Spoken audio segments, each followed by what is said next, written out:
Yo, mga do! Andito na tayo sa likod ng ating backyard. So, araw na tayo nagbabaon ng mga isda-isdaan natin dyan. But anyway, kasi marami sa akin ang nagtatanong about dito sa halaman na to. Ano ba to? Ito yung persimmon, guys.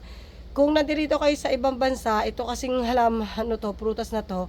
Ito yung prutas na parang saging, no? Kung sa ibang bansa malamig, di masyadong tumutubo yung saging, katulad ng saging ko dito. Ito yung saging ko dyan. Ang tangkad niya, wala siyang bunga kasi naabutan siya ng winter, kaya ang endo, hindi siya nag-fruits. Kung mag-fruits man siya, maliit, hindi nagtutuloy ng maging malaki. So, umaasa na lang ako sa puso ng saging.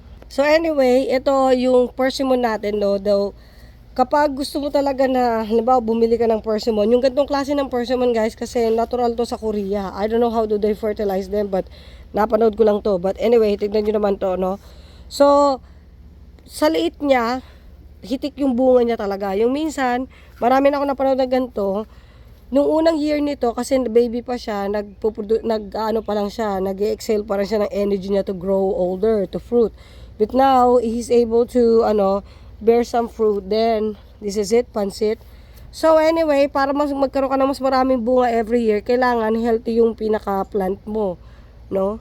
And ayaw ko naman bumili masyado ng fertilizer para dito kasi masasanay siya sa synthetic. Hanggat maaari gusto ko yung natural. Since marami naman ako isdang nahuhuli, isda is the best fertilizer you can have, you know. Only kung maraming isda. Kung konting isda, ibili na lang tayong fertilizer, ganun lang talaga yon. But anyway, ito tayo, magbabaon tayo ng fertilizer, no? Paano ko ba ginagawa yun? Ganito lang yung mga do. So para ibabaon mo lang talaga yung isda dyan. Pinapaliwanag ko to maraming beses, pero talagang hirap makaintindi ng iba pag hindi napanood yung video. Kesa magpaulit-ulit ako ng video dito, eto na talaga siya. So ayun yung ating yun yung paso na yun. Hinugot ko, nakita mo may butas na kagad. Ito yung kanta na sinasabing tinitigan ko, nilapitan ko. Ito titigan mo. Titigan mo, oh, nilapitan ko. Ayan na, nilalapitan na natin. So, hinugot ko muna to para hindi ka pa ulit-ulit na hukay ka ng hukay yan, para kang raccoons din. Ilagay mo yung isda mo. Ayan na.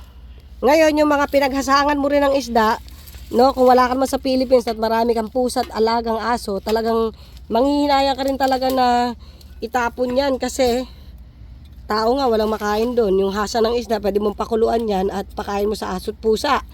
Pero dito sa ibang bansa, dito sa Amerika, hindi kasi nila ginagawa talaga yun, no? Anyway, fresh na fresh pa yung isda, kakahuli ko lang galing sa dagat.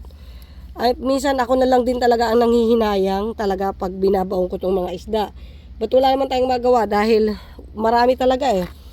At masipag ako, kaya ako marami dahil masipag ako. Hindi yan dadami kung hindi ako masipag, no? O, sa mga doon, no, paulit-ulit tayo ha. So, ayan na, tinitigan nyo na yan ha, nilapitan ko na. Ang susunod, ibabaon, lalagay mo yung isda, ganun kasimple.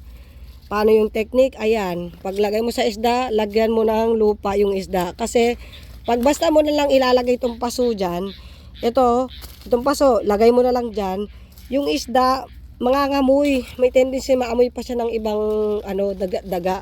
So, ito, dito sa gilid na itong puno, para next thing, dyan naman ako sunod magbaon, no? Ang yun ang gagawin natin. So, kumbaga parang sa yung mga isda na minsan di ko talaga type makuha. Yung mga isda ang makukulit sa dagat na nakikipaglaro din sa akin. Endo nila day, ayan, nandyan na sila. Mahuhuli mo talaga. O ngayon na, tinitigan mo, nilapitan mo. Pero hindi yan malalasing paggabi dahil wala siyang alcohol. Ang malalasing dito sa vitamins, etong persimmon mo. At ang halaman mo, pag maraming vitamins ang lupa, ang mangyayari, bibigyan kanya ng maraming bunga. Ayan. Tapos ang gagawin mo guys, dahil nga kababaon mo lang ng isda, isiksik mo sa gilid ulit ha. Paulit-ulit tayo ha. Pag ito hindi nyo pa ito na-gets, talaga naman, ibang usapan na yan. Iba na yung tinitira mo guys, tigilan mo yan. Pag di mo pa na-gets to, paulit-ulit. Ayan na ha. O. Yo, sa gilid, isiksik mo do. Yan. O, dasiksik mo na siya, 'di ba? Nakita mo ba dyan, kahit isang hukay ng mga dyan, wala dyan. Papakita ko sa inyo ng pweba na hindi siya nakalkal ng mga daga. Kasi dito sa Amerika, yung ibang state dito, marami talagang bears. Maamoy talaga nila yan. Siyempre, malakas ang pang-amoy nila. So, since wala naman ako sa area na maraming bears, Ang kalaban mo naman dito, raccoon at daga. Kita nyo yung gilid nito, oh, siniksik ko rin yan, oh. Wala, ni isang hukay wala. Walang nangialam. Kasi malalaman nyo na nakalkal siya kapag yung gilid nito kinalkal. Makikita nyo may hukay dyan. Ibig sabihin nakalkal siya ng daga o kaya ng raccoon. So kitang-kita nyo naman, no? Apakaraming bunga, hitik na hitik. Meron na tayong pangkain for today. Ayan na, oh, di ba? Ito ang isa sa pinakamasarap na prutas na pwede nyo matikman.